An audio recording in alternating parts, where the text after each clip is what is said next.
வணக்க மக்களே. ஒரு தந்தையின் தியாகம், மகள்களின் கனவுக்காக 7 ஆண்டுகள் தினமும் 12 கிலோமீட்டர் பயணம்.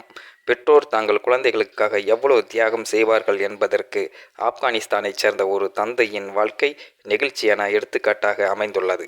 ஆப்கானிஸ்தானின் பக்திகா மாகாணத்தைச் சேர்ந்த தினக்கூலி தொழிலாளி மியா கான் தனது 3 மகள்களும் கல்வி கற்க வேண்டும் என்ற ஒரே இலக்குடன் 7 ஆண்டுகளுக்கு மேலாக தினமும் 12 கிலோமீட்டர் மோட்டார் சைக்கிளில் பள்ளிக்கு அழைத்துச் சென்றார்.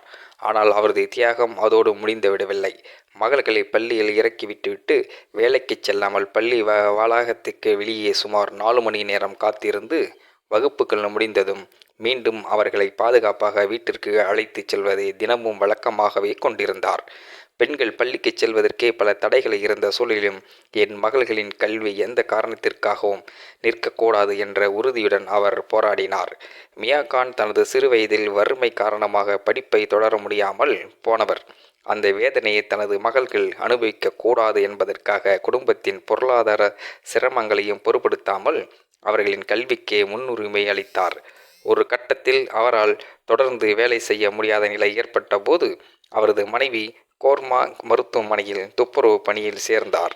அங்கு மருத்துவர்களுக்கு சமூகம் கிடைக்கும் மரியாதையும் அவர்கள் மக்களின் உயிரை காப்பாற்றும் அர்ப்பணிப்பையும் பார்த்த அந்த தம்பதியினர் எங்கள் மகள்கள் மருத்துவராக வேண்டும் என்ற கனவை மனதில் உறுதியாக வைத்திருந்தார். அவர்களின் நீண்ட நாள் முயற்சியின் பலனாக பல ஆண்டுகளுக்கு பிறகு மகள்களின் ஒருவர் பயிற்சி பெற்று பிரசவ உதவியாளரானதாக தகவல் வெளியாகின.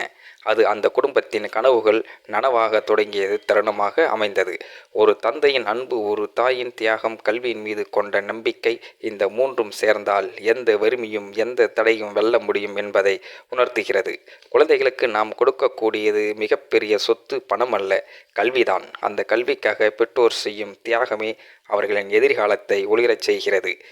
இந்த கதை பற்றி என்ன நினைக்கிறீங்க என்றதை உங்கள் கருத்துக்களை கமெண்ட் பாக்ஸில் சொல்லுங்கள் மக்கள். இந்த மாதிரியான அதிசய சம்பவத்தை பற்றி நீங்கள் என்ன நினைக்கிறீங்க அப்படிங்கிறத மறக்காமல் உங்களோட கருத்துக்களை கமெண்ட் பாக்ஸில் சொல்லிடுங்க. முடிந்த அளவுக்கு இந்த வீடியோவை மற்றவங்களுக்கும் ஷேர் பண்ணுங்கள். கூடவே நம்ம சேனலையும் சப்ஸ்கிரைப் பண்ணி விட்டுருங்க.